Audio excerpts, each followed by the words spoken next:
Hey guys, welcome back to the FAtwA Center. This is a brand new question here, submitted and answered actually on the 28th of this last month. The question here is in regards to a Muslim couple adopting a non-Muslim child. So let's read the question. Is it permissible for a Muslim couple to adopt a non-Muslim child? I know that legal adoption is not allowed in Islam. Here the word adoption means guardianship, adoption according to the Islamic Sharia. So let's see the answer by the FAtwA Center. If by this legal adoption you mean that the child is traced back to those who nurture him and he becomes their child who inherit them, if they die and the like, then this adoption is forbidden in Islam. Well, I find that this is very sad because Islam will not allow a child to actually have a place of belonging. I don't think that just the nurturing, just nurture him, but, refuse him inheritance or refuse him your name, that he can't be traced back to you, is leaving a child to grow up in an environment where as an adult they're never going to feel that they had a place of belonging or had a true family. And I think that psychologically, this is not healthy. Let's read on.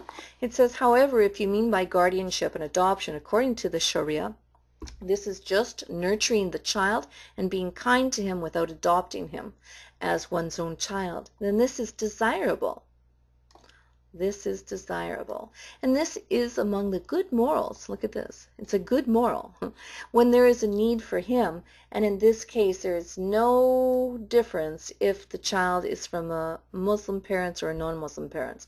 Okay, so in Islam, you're only allowed to have like a guardianship, adoption sort of idea where you are doing nurturing and you're being kind to the orphan.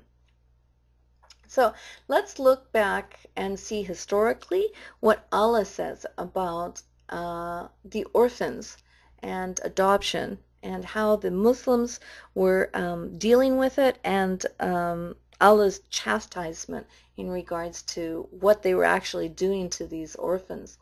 Let's go and look at the Tafsir of Ibn Kathir, where we're referring to the Quran, chapter 4, ayah 3, about orphans, marrying orphan girls. All right? Here we read, Allah said, if you fear that you shall not be able to deal justly with the orphan girls, then marry other women of your choice. Look at this. In other words, the Muslims were marrying orphan girls, little children, but they weren't dealing justly with them. So let's see what Allah says about that. Allah commands that one of you is the caretaker of a female orphan, and he fears that he might not give her a dowry that is suitable for a woman of her status. He should marry other women. Now this is troubling, because I'm not reading here that Allah at least is acting as the FAtwA Center is, and is referring to, dealing with nurturing the child and being kind to them. Instead, Allah here is only talking about giving them the proper dowry that's suitable. If you can't give them the proper dowry for her status, you should marry other women. And of course, these children are not women, okay? Because they're orphans. They're orphan girls. See? Orphan girls. Let's read on here. Let's get to the meat of the problem. Okay? We can read here that Aisha was asked a question. Okay?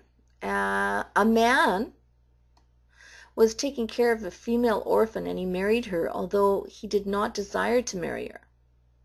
That girl's money was mixed with his, and he was keeping her portion from her.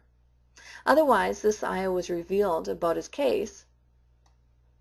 If you fear that you shall not be able to deal justly, okay, this is what it was. All right, and here's the solution, right? Okay, Aisha's asked a question. Aisha, about the meaning of the statement of Allah, if you fear that you shall not be able to deal justly with the orphan girls, she said, "O my nephew, this is about the orphan girl who lives with her guardian and shares his property. Her wealth and beauty may tempt him to marry her without giving her an adequate dowry which might have been given to another suitor." So here we see that the Muslims, they would take in orphan children, and perhaps these orphan children had some wealth. They had some wealth, her wealth.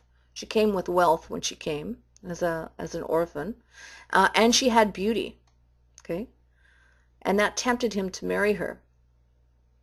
Okay, so we're seeing greed on the part of the Muslim. Because he's wanting to devour the wealth of the child. And we're seeing that he's also developed lust for the child. Lust. She's beautiful, a little beautiful little girl, and so he wants her. Okay? But he's not dealing justly. Okay, so here we read, so such guardians are forbidden to marry such orphan girls unless they treated them justly and gave them the most suitable dowry. Wait a second. So Allah here is allowing the man to marry these little kids as long as they treated them justly and gave them the suitable dowry. And of course, we'll read on that they want them to be dealt fairly with their possessions. But anyway, let's read on. Otherwise, they are ordered to marry women besides them. You can marry little kids if you deal justly with them here, okay? And you give them a suitable dowry. Otherwise, you have to marry women, other women. Don't marry the kids. I'm sorry, it's just too sick. Aisha further said, after that verse, the people again asked Muhammad about the marriage with orphan girls. And so Allah revealed the ayah.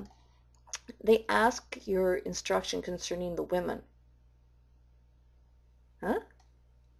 Okay, I don't know why Allah is hiding now all of a sudden the fact that they're girls, okay? Because they're not women. They're orphans, remember? But somehow, I guess it sounds better, for the sin that Allah is allowing them to do if he refers to them as women. Let's read on. She said, Allah's statement in this ayah, yet whom you desire to marry, refers to the guardian who does not desire to marry an orphan girl under his supervision because she is neither wealthy nor beautiful. The guardians were forbidden to marry their orphan girls possessing property and beauty without being just to them, as they generally refrain from marrying them when they are neither beautiful nor wealthy. Oh, this is the morals of Islam. Okay? It doesn't matter that they're children and that, the FAtwA Center even, wants you to be just nurturing the child and being kind to them, okay? Forget about giving them a real home to live in and a place of belonging. But Allah here explains that you can marry these little kids because you have developed a lust for their property and their beauty, but you have to be fair with them. So, according to Islam, you're allowed to marry little kids. Okay. I think that's it. I feel very sad for any child that's adopted by a Muslim family in the Middle East who follow the Sharia law and follow the teachings of Muhammad.